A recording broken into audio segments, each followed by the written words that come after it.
Hello, welcome back to गुल की उड़ान। कैसे हैं आप लोग? आई होप आप लोग काफ़ी अच्छे होंगे। जैसा कि मैंने आप लोग को बताया था कि मैं एक दिन सीटेट की मैथ्स और एक दिन यूपी टेट की पीवाईक्यू करवाऊंगी। तो इससे पहले मैंने यूपी टेट की पीवाईक्यू 5 क्वेश्चन मैंने कराया है और आज मैं सीटेट की मैथ्स लेकर आई हूँ। सीटेट की मैथ्स की पहला क्लास जो है नंबर सिस्टम में मैंने एकदम बेसिक से prime number, composite number, natural number, whole numbers क्या होता है उसके बारे में बताया है। और आप सोचेंगे कि इनका क्या जरूरत है? नहीं, जरूरत है। कभी कभी डायरेक्ट क्वेश्चन उनसे बन जाते हैं, किसी किसी साल आए हुए हैं, और नहीं तो फिर जैसे प्रोबेबिलिटी है, मीन मीडियन मॉड है या एवरेज है, ऐसे कुछ क्वेश्चंस है जिसमें आपको कह देगा 5 प्राइम नंबर्स, 5 ऑड नंबर्स, ऐसे करके आ जाएगा बीच में ये चीजें। तो जब आपको उसके बारे में जानकारी नहीं होगी तो आप फिर उन चीजों को करेंगे कैसे? तो जब आप पढ़ रहे हैं तो पूरे बेसिक से पढ़ें। जैसे आज मैंने आप लोग को कहा था कि आज मैं फ्रैक्शन कराऊंगी, हाँ, बट जब मैंने पीवाईक्यू देखिए, जब मैं आप लोग को पढ़ा रही हूँ ना तो बहुत सारी चीजें एनालिसिस करके मैं आती हूँ, ठीक है। तो मैंने जब सारे पीवाईक्यूज देखा है, जो कि मेरे पास जो बुक अवेलेबल है, तो उसमें मैंने देखा कि ये 2 क्वेश्चन मेरे पास निकल कर आए।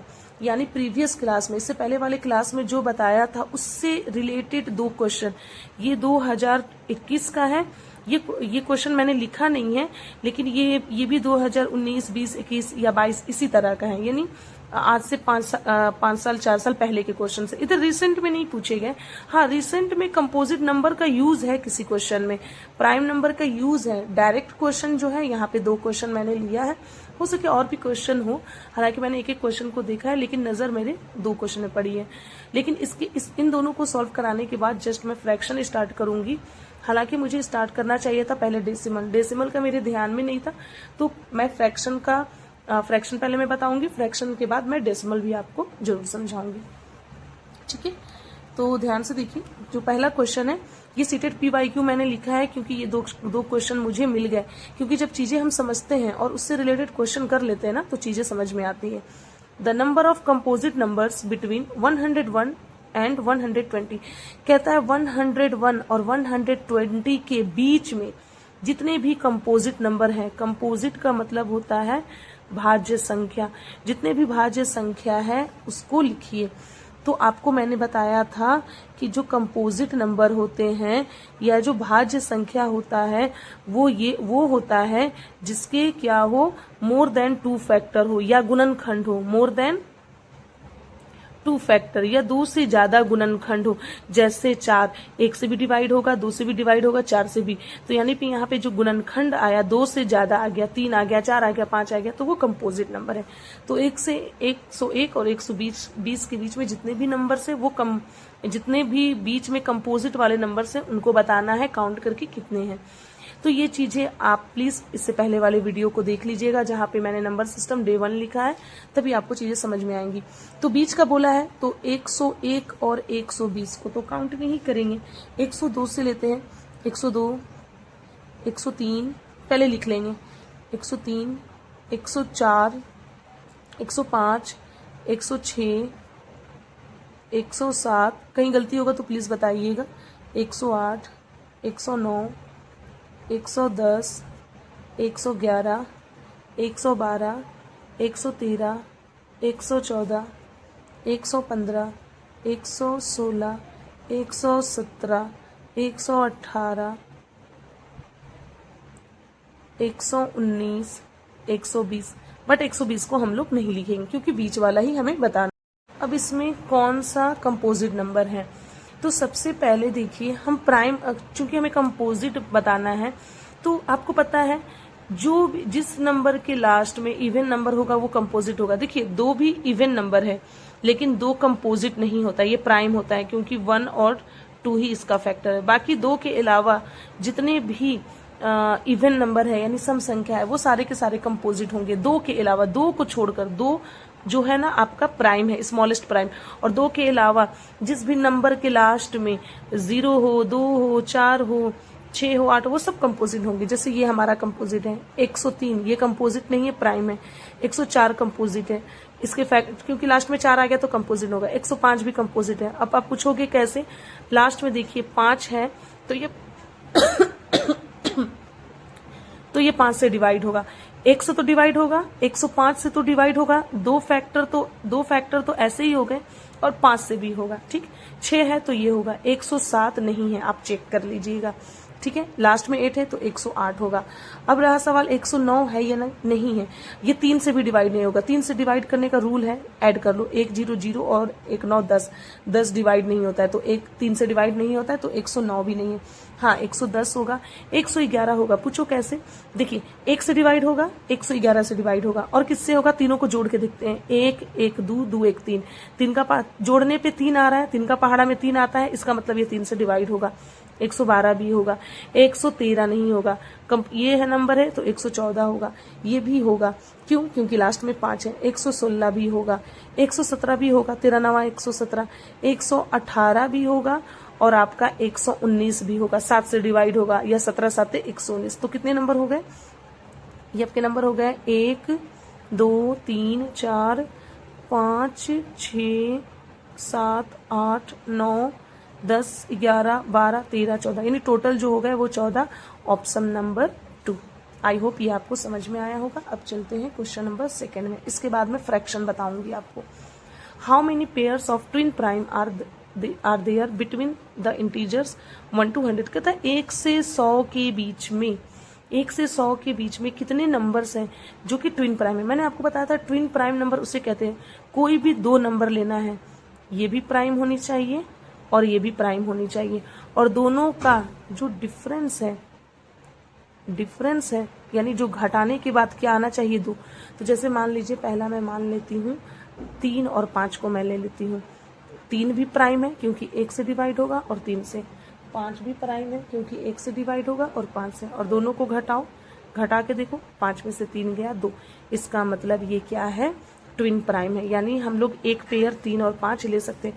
अच्छा, इसी तरह आपका हो जाएगा 3 5 के साथ, आपका हो जाएगा 5 और 7, क्योंकि 7 में से 5 घटाएंगे तो 2 आएगा। इसी तरह आपका 7 5 के बाद आपका हो जाएगा 11 और 13, या पहले 13 लिखे बाद में 11, बात एक ही, 13 में से 11 जाएगा ये। इसी तरह किसी कोई लिख देगा 15 और 13, लेकिन 15 और 13 को माइनस करेंगे 2 तो आएगा। 13 प्राइम है लेकिन 15 प्राइम नहीं है, ये कंपोजिट है, तो 15 और 13 हमारा नहीं हो। ठीक है, इसी तरह मतलब आपको देखना है कि ये भी प्राइम हो और ये भी प्राइम हो। इसी तरह और सारा जो ऑप्शन है 13 और 11 और 13 के बाद 17 19 का हो सकता है। ठीक है, 17 19 के बाद 20 21 22 23 24 25 26 27 28 29, 29 और 31 हो सकता है। इसी तरह 31 के बाद 41 और 43 हो सकता है। 43 44 45 46 47 48 49 50 नहीं 59, 59 और 61 हो सकता है। 59 61 के बाद 60 61 62 63 64 65 66 67 68 69 71 71 और 73 हो सकता है। तो आई थिंक इतने ही होंगे। कितना हुआ, कितने पेयर बने हैं? इसके अलावा मुझे नहीं लगता है 81 82 नहीं 91 92 93 नहीं होगा। इतने ही। कितने पेयर बने? 1 2 3 4 5 6 7 8 8 पेयर बने हैं। यानी कितने पेयर बने? 8 पेयर बने, जो कि ऑप्शन नंबर डी है। ओके, अब हम लोग चलते हैं। अब मैं आपको फ्रैक्शन बताने वाली हूँ। चलिए मैं फ्रैक्शन समझाऊं। ओके, तो देखिए फ्रैक्शन होता क्या है? फ्रैक्शन काफी इंपॉर्टेंट है। इससे डायरेक्ट क्वेश्चन भी पूछ देते हैं आपका, असेंडिंग और डिसेंडिंग करके कौन सा फ्रैक्शन बड़ा है, कौन सा फ्रैक्शन छोटा है। असेंडिंग डिसेंडिंग का तो 100% एक क्वेश्चन रहता है। हर साल नहीं रहता है, लेकिन दो दिन एग्जाम हो रहा है तो एक शिफ्ट में जरूर रहता है। जैसे 8 फरवरी वाले एग्जाम में मेरा आया था असेंडिंग डिसेंडिंग नहीं पूछा था, बोल दिया था कि सबसे बड़ा फ्रैक्शन कौन है, सबसे छोटा कौन है, दोनों का सम निकालिए। तो कहीं पे आपको असेंडिंग कह देगा, कहीं पे डिसेंडिंग कह देगा, कहीं कहेगा कि बड़ा कौन है ये बताइए, कहीं पूछ लेगा छोटा कौन है ये बताइए, कहीं कहेगा बड़ा और छोटे का सम बताइए, कहीं कहेगा बड़े और छोटे का डिफरेंस बताइए। ठीक है, तो चलिए पहले हम लोग फ्रैक्शन को समझते हैं एकदम बेसिक से। देखिए, जैसे मैं बच्चों को समझाती हूँ वैसे ही मैं आपको समझाऊंगी। अगर किसी चीज का शॉर्टकट पता होगा तो मैं ये भी बताऊंगी। फ्रैक्शन आज मैं समझाऊंगी और इसका दूसरा क्लास भी रहेगा। ठीक है, क्योंकि एक दिन में नहीं होगा, क्योंकि वीडियो की जो लेंथ है वो बहुत ज़्यादा लंबी हो जाती है, और वीडियो की जो लेंथ होती है वो काफ़ी ज़्यादा लंबी हो जाती है, और लंबी चीज़ें समझाना थोड़ा मुश्किल हो जाता है। ठीक है, fraction, fraction is a part of whole. Fraction क्या होता है? Fraction is a part of whole. इसका मतलब क्या है? जैसे मान लीजिए कोई एक चीज है, कोई भी चीज अपने आप में होल होती है। होल मतलब, होल का मतलब ये नहीं, ये मत सोचिएगा होल का मतलब HOLE वाला होल, इसका मतलब होता है छिद्र, ये नहीं भाई। होल का मतलब पूरा।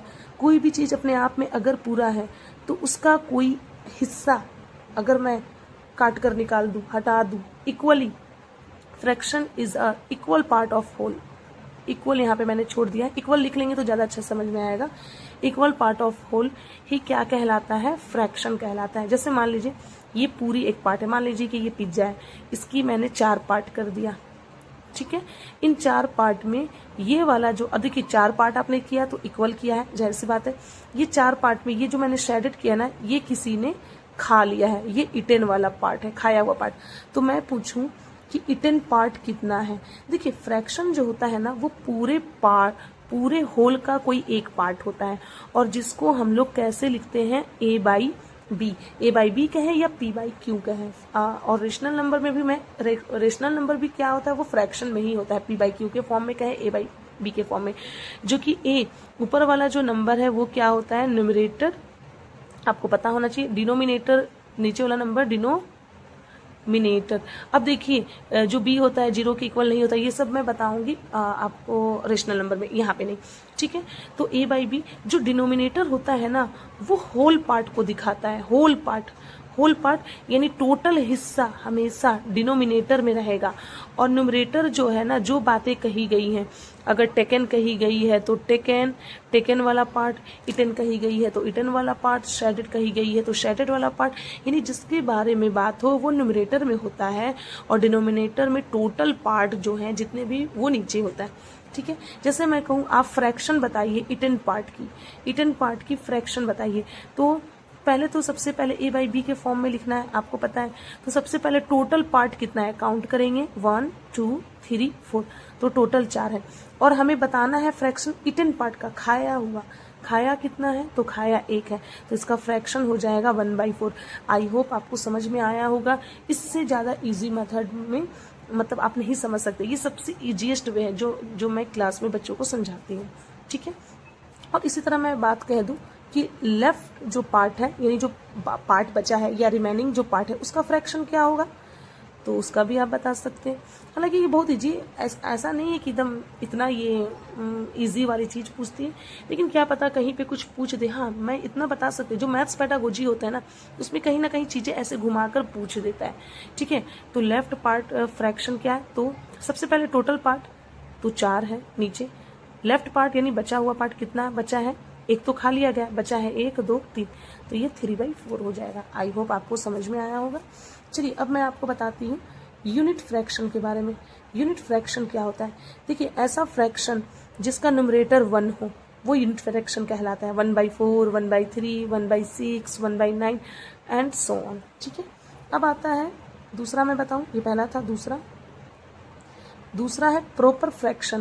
देखिए प्रॉपर फ्रैक्शन उसे कहते हैं जिसका न्यूमरेटर छोटा, देखिए मैं डेफिनेशन नहीं लिख रही हूँ क्योंकि लेंदी हो जाएगा वीडियो, बस आप लिख ले कहीं पे या समझ ले, आप इतना तो आपको पता होगा।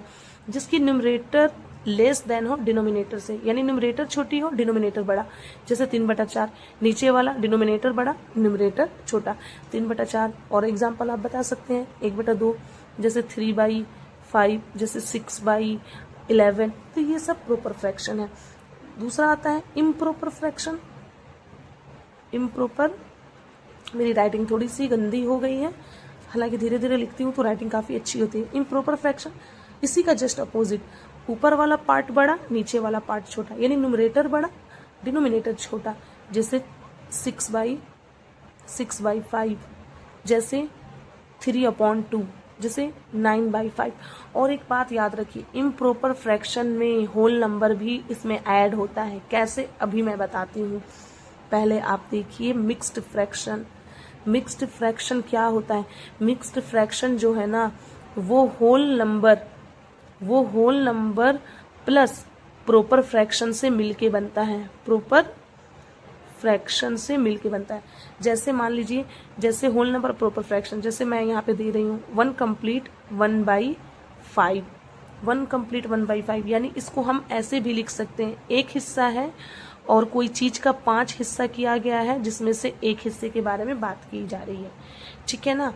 तो जैसे मैंने फ्रैक्शन के बारे में भी बताया था, फ्रैक्शन जो क्या है वो किसी भी चीज को डिस्ट्रीब्यूट करता है और डिनोमिनेटर होल पार्ट को बताता है, और न्यूमरेटर जिस चीज के बारे में बोला जा रहा है उसको न्यूमरेटर में हम लोग डिनोट करते हैं।